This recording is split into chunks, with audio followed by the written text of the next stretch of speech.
ठंडी हवा आहिस्ता आहिस्ता गांव की कच्ची गलियों में रेंग रही थी। शाम ढलने को थी और सूरज पहाड़ियों के पीछे छुपते हुए आसमान को नारंगी और सुर्खी माइल रंगों से सजा रहा था।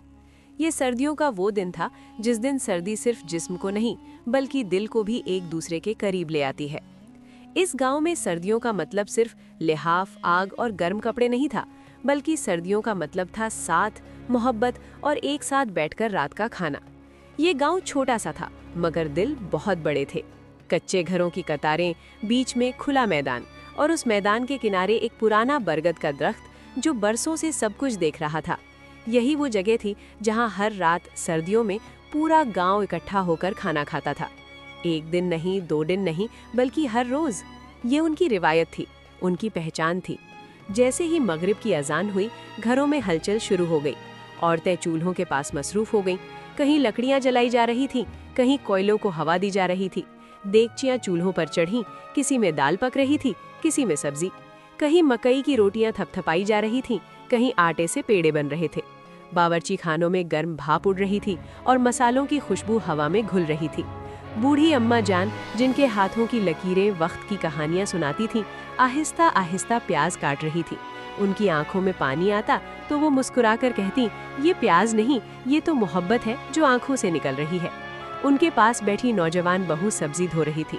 ठंडे पानी में हाथ डालकर भी उसके चेहरे पर सुकून था, क्योंकि उसे मालूम था कि ये काम अकेले के लिए नहीं, सबके लिए है। बच्चे इधर उधर दौड़ रहे थे। कोई लकड़ियां उठाकर ला रहा था, कोई बर्तन इकट्ठे कर रहा था। छोटा सा बैतू भी इन्हीं बच्चों में शामिल था। वो अभी बहुत छोटा था, मगर उसकी आंखें बड़ी गौर से सब कुछ देख रही थीं। वो कभी अम्मा के पास जाता, कभी दादी के पास, कभी किसी चाचे के पीछे पीछे लग जाता। उसके लिए ये सब एक खेल था, मगर एक ऐसा खेल जिसमें वो बहुत कुछ सीख रहा था। जब खाना तैयार होने लगा तो औरतों ने बड़े बड़े बर्तनों में डालकर ढांप दिया। मर्द बाहर मैदान में चटाइयां बिछाने लगे। किसी ने पुराने कंबल बिछाए, किसी में दरी। दरमियान में आग जलाई गई ताकि सबको गर्मी मिले।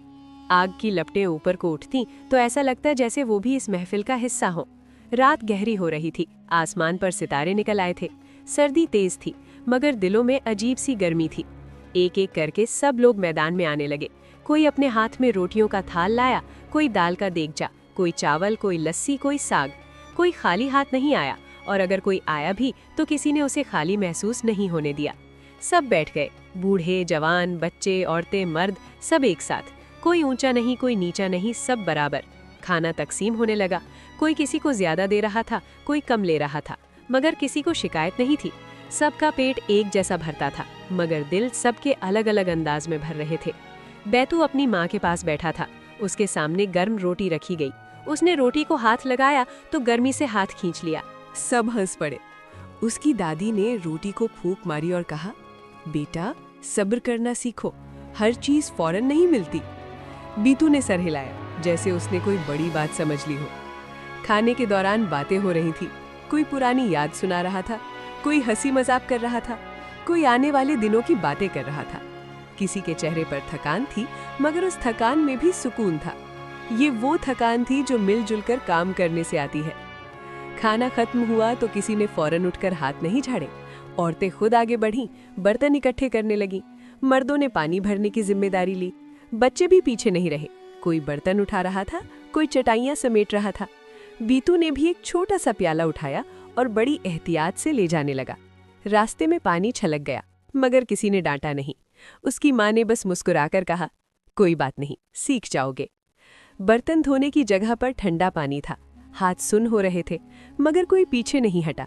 औरतें एक दूसरे से बातें करती रहीं, कोई हंसती, कोई गुनगुनाती। बर्तनों की आवाज, पानी की छींटें और हंसी की आवाजें मिलकर एक अजीब सा राग बना रही थी। जब सब काम खत्म हो गया तो लोग दोबारा आग के पास आ बैठे। किसी ने चाय बनाई, गरम चाय के कप हाथों में लिए सब खामोश हो गए। ये वो खामोशी थी जो शोर से ज्यादा बोलती थी। आग की टिक टिक, दूर कहीं कुत्ते के भौंकने की आवाज और ऊपर आसमान पर चमकते सितारे। बीतू दादी के पास जाकर लेट गया। दादी ने उसे लिहाफ में लपेटा और आहिस्ता आहिस्ता उसके सर पर हाथ फेरने लगी। बीतू की आंखें बंद हो रही थी, मगर वो आखिरी बार आग की तरफ देख रहा था, लोगों की तरफ देख रहा था। उसके नन्हे से दिल में ये मंजर हमेशा के लिए बस रहा था। ये सब सिर्फ एक रात का किस्सा नहीं था, ये हर सर्दी की रात का मामूल था। रोज यही मंजर, रोज यही मोहब्बत, रोज यही एक साथ होना। अगर किसी के घर अनाज कम होता तो दूसरे बांट देते, अगर किसी के पास लकड़ी न होती तो कोई और दे देता। यहाँ किसी को अकेला नहीं छोड़ा जाता था। वक्त गुजरता गया, सर्दियाँ खत्म हुई, गर्मी आई, फिर बरसात, फिर दोबारा सर्दी। बीतू बड़ा होने लगा, वो स्कूल जाने लगा, चीजें समझने लगा, मगर सर्दियों की वो रातें उसके अंदर कहीं जिंदा रही। एक दिन बीतू ने दादी से पूछा, हम रोज सबके साथ क्यों खाते हैं? दादी मुस्कुराई, बेटा क्योंकि अकेला खाना पेट भरता है, मगर साथ खाना दिल भरता है। ये बात बीतू के दिल में बैठ गई। सालों बाद जब बीतू जवान हुआ, दुनिया बदलने लगी, लोग मसरूफ हो गए, फोन आ गए, मसरूफियत बढ़ गई। कुछ लोग कहने लगे कि अब रोज इकट्ठे खाना मुश्किल है, मगर बीतू ने वो रातें नहीं भुलाई। उसने सबको याद दिलाया कि ये रिवायत क्यों बनी थी, और यूं सर्दियों की वो रातें आज भी जिंदा है।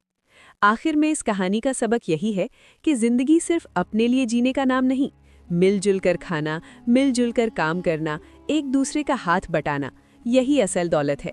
सर्दी हो या गर्मी, मुश्किल हो या आसानी, जब लोग एक साथ होते हैं तो हर लम्हा आसान हो जाता है। बिट्टू ने यही सीखा कि मोहब्बत सिर्फ लफ्जों में नहीं, बल्कि इन छोटे छोटे कामों में है। रोटी पकाने में, बर्तन धोने में, आग के पास बैठने में और एक दूसरे के साथ होने में।